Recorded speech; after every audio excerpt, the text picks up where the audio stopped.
UFC Noche, Lopes versus Silva has commenced. Now, of course, I try to tell people, one of the only few YouTubers who try to tell you guys, Diego Lopes was going to get it done against Gene Silva. And I was a crazy guy at first, just like I was a crazy guy when I said Imavov was going to be Brahalo, you know. Like I was a crazy guy when I said Prates was going to lose to Ian Gary. I'm always a crazy guy, and I'm saying Leon Edwards is going to be Leon Edwards is going to be Prates in a little bit, and I'm still crazy now, and I'm supposed to be. But that's besides the point. That's neither here or there. The Zionist barking fraud gets absolutely destroyed in fraud check by Diego Lopes, baby. Yeah. Listen, man. Like, I try to tell them a little bit problem commence if problems start to start, and they don't understand because they don't want to listen. But, brother, like, everything I said did come into fruition. In main event, Kenny's just real. If you don't believe in main event Kenny, you better lock in, because when it comes to main events, 2025 doesn't matter. I will cook. Now, we're going to start off with this. First of all, the whole card overall, pretty solid card. Has pretty good fights. That's what you should expect from a Mexican card. And the Mexicans didn't go undefeated. They did go undefeated, including Diego Lopes, who was jacking Mexico, his Mexican heritage, despite being, a little bit Brazilian too. But we get it done against Gene Silva. KO. And shout out people like Lucas Tracy for trying to successfully gaslight people, saying, dude, he posted a video, I think like 2 days ago, saying, Gene Silva's number 10 fighter of all in the UFC today. Oh, like over at Magomed and all this stuff. Rage bait like that, guys. You guys got to wake up with these. Some content creators know ball. Some don't. And I knew ball for the main event because that's what I do the best. Now, this fight, I'll be real. Diego Lopes disappointed me in some aspects. He surprised me in some aspects. And Gene Silva, can I call it a fraud check? Yeah, to an extent. Do I think Gene Silva looked horrible? No. But I will say Diego Lopes striking looked really bad. First of all, the first round starts, the speed of the takedown when he found out Gene Silva was out of position surprised me. That's something Diego Lopes did well that I didn't expect. He catches him immediately, lifts him off his feet, slams him on his head. And from there on, Gene Silva, who is good at scrambling, good at rolling, he tries to get away, but it seemed like Lopes' understanding of grappling was so superior. He mounts him, and he's using the 12-6 elbows. Very rarely nowadays, chat, we see people actually utilize that 12-6 elbow. He doesn't even need to create space, because when you use a 12-6 elbow right, you don't need to create space, you just need to posture up. Land it. He's landing on the top of his head, cutting him open, just brutalizing him. Gene Silva, I got to credit him here. He didn't give up on himself. He wasn't as bad as Rufy. Because Rufy gets taken down, gets up, he has nothing left. I'll give it to Silva. He was, first of all, when he was in the dominant position, getting dominated, he was doing a good job rolling. He kept moving. He wasn't making it easy for someone like Diego Lopes, because a lot of people, let's be real, would have got finished there.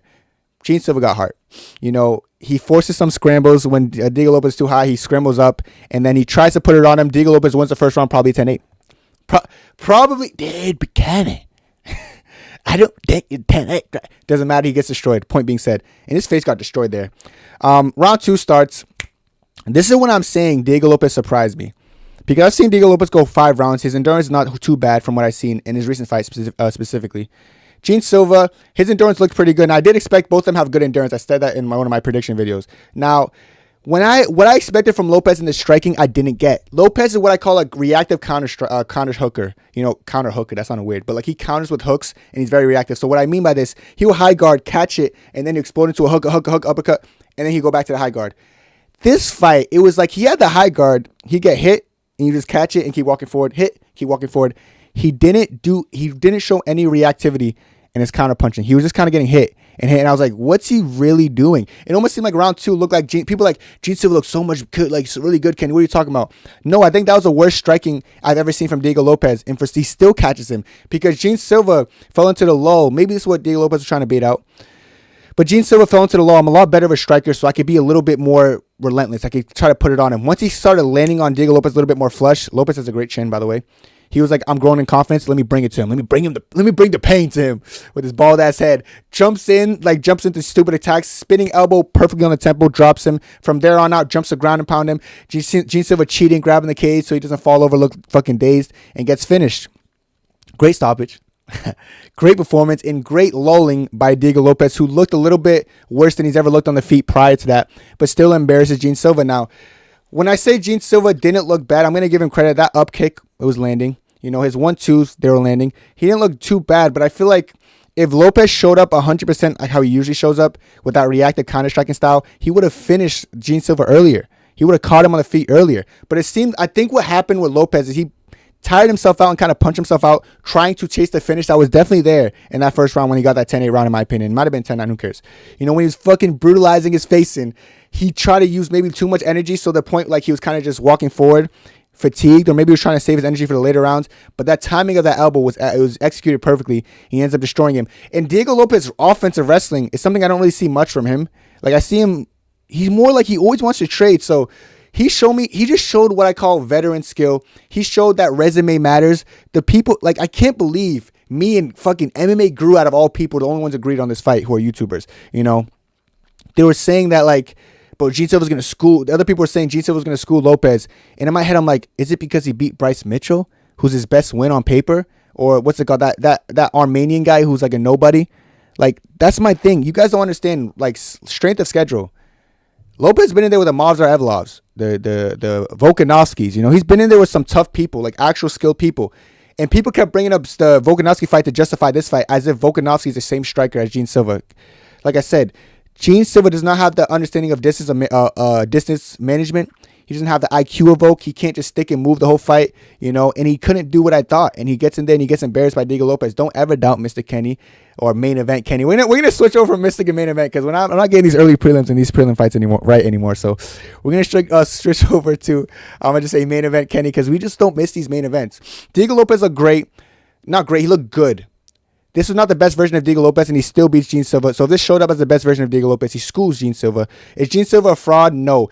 Is he what I said he was? A good fighter who's not going to be champion? Yes. I've been saying this, but I'm a hater. I was a hater when I said Brawler wasn't going to be involved. I was a hater when this, and I'm going to be the hater for the Leon fight week with Protest. I get it. That's what I'll take that, and then after the fight, I'll accept everyone switching up afterwards.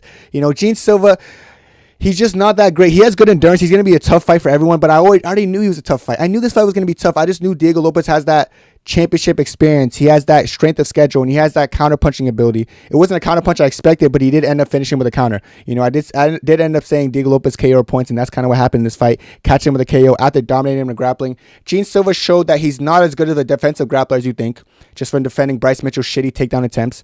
And it shows that someone with good timing could take him down, because I don't even think Diego Lopes is that great at wrestling offensively. I just think, and it's like, you don't look at Diego Lopes like, yo, that guy's a fucking great wrestler. But I remember when I was saying Mavzar beats Gene Silva and everyone's looking at me sideways. Don't play with me ever again. Let's just leave it at that. This guy got fraud checked. You know, someone needs to check his grappling a little bit more.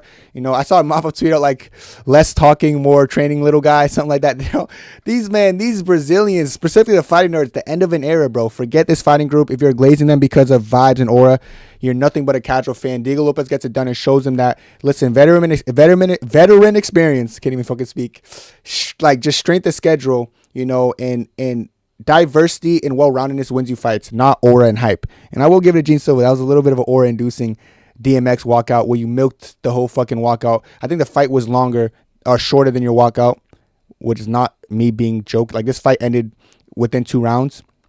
I think come on, dude. This guy is just not what you guys think. I'll leave it at that. I'm not going to get too harsh on him because I do think he's still good. He still can beat people. Like, even Lerone Murphy might even sneak away that win. Maybe though. You know, there's some people you can still beat. Like, give him a pit bull. Just give him someone beatable and you'll beat him. But give him someone good with experience, you lose every single time. Moving on from that, we'll go Rob Font, David Martinez. This fight did shock me. It did surprise me. Listen, I picked Rob Font under the impression that Rob Font was going to put it on this newcomer. But the youngin, the debutant, I believe debutant, or it might have been one fight. I think it's his second pro fight. Showed toughness, resilience, and power. This is Rob Font's first time having to only strike only. His boxing looked better early on, but the third round, David Martinez woke up after being a 1-1 fight, and he woke up and he showed Rob Font that you might be the veteran here, but I land the more precise shots and I do it in a better way. So David Martinez gets it done over Rob Font. Very impressive performance by Rob Font. By David Martinez. He shocked me, and I actually like him because he showed good defensive wrestling. Rob Font's not someone who shoots takedowns, but he started to shoot, which shows the kicking game of Martinez was a little bit troublesome. His kicking game was early on, and then his boxing game was later on. He showed just a great diversity in striking, and I see why this David Martinez guy never wrestles. Now, I see why he wants to strike. He surprised me, so well done to David Martinez. This fight now, Rafa Garcia and Jared Gordon. This is another fight I got wrong. Listen, Jared Gordon apparently, Bilal just tweeted out he got hit by a car, which is crazy that he didn't pull out. Well, he had that knee pad, which maybe affect him in the wrestling, but this was a war. This is actually a really good fight. One of the best fights of the night. He gets a late, kind of late TKO. Garcia gets it after kind of getting brutalized the second round. I was thinking Gordon was going to grow in confidence because in the second round, Gordon was just like kind of outboxing him.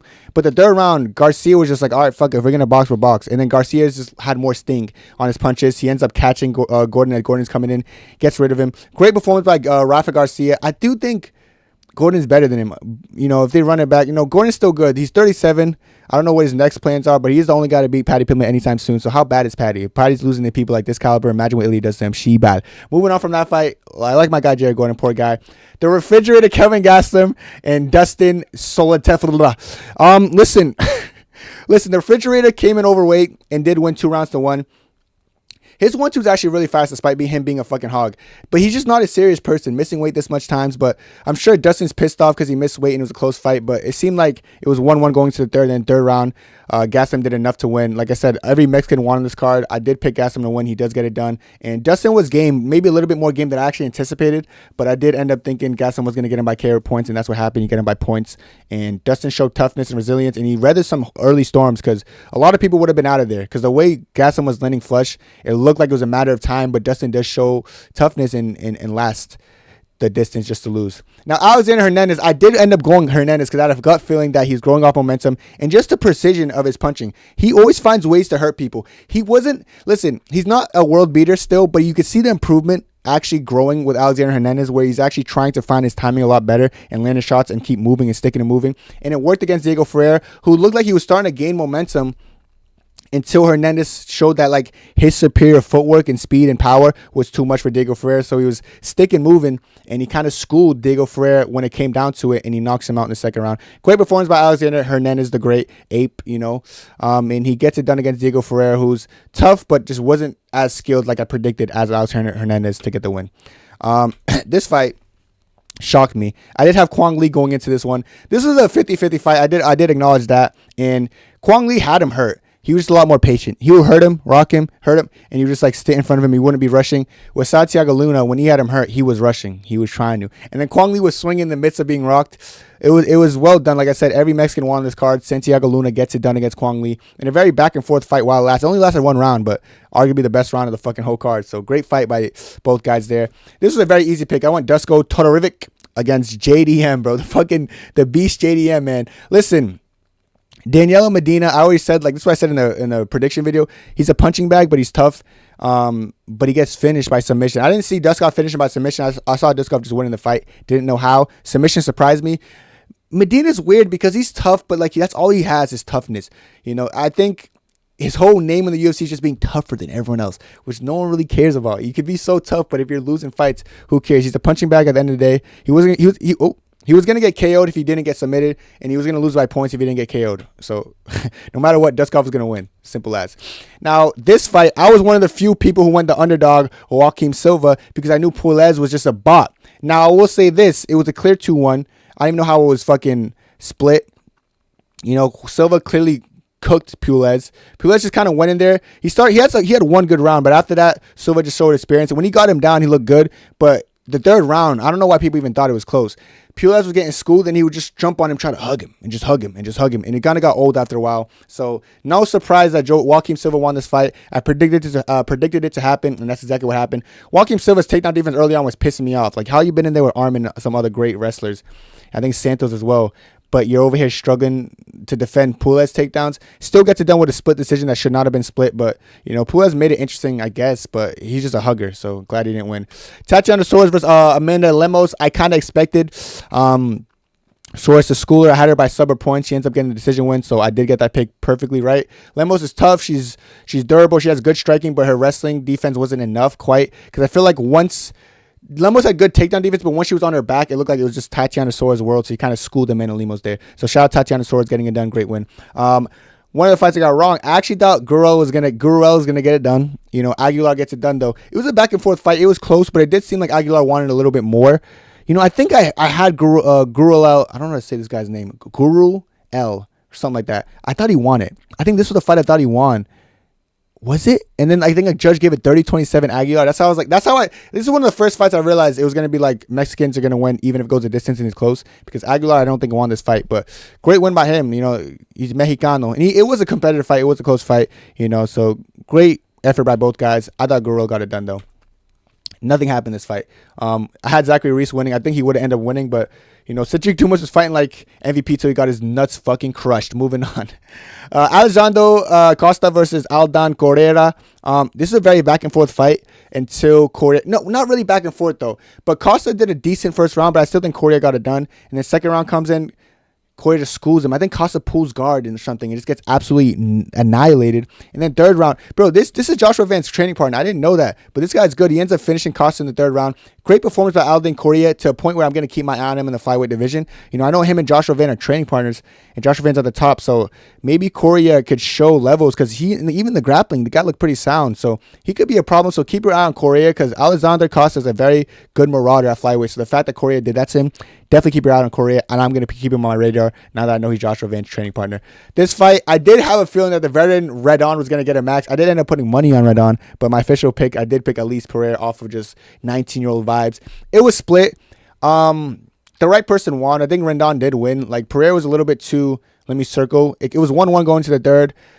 Pereira didn't do nothing in the third to win. I feel like Rendon gets it done, and she beats the 19-year-old who a little bit cute, might slide in her DMs a little bit, say, yo, my name Kenny, I'm a little bit handsome guy, see what she's saying. But Rendon cooks that girl, unfortunately. And yeah, I don't know what she's going to do next. Dana might just cut her for good. And I'll be so transparent, didn't even watch this fight. But I heard it was a very competitive fight for my chat, and Daniel, the Ukrainian, ends up getting it done.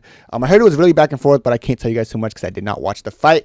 UFC Noche, that is my full card recap. And like I told you guys, don't doubt main event Kenny. Lopes is going to get it done. Gene Silva, is not that he's bad, it's that he's not on our level. Zionist gets slept. That is what it is. Let me know what you guys think about this card down below. That's it for me. And God bless. 2, 3, 4.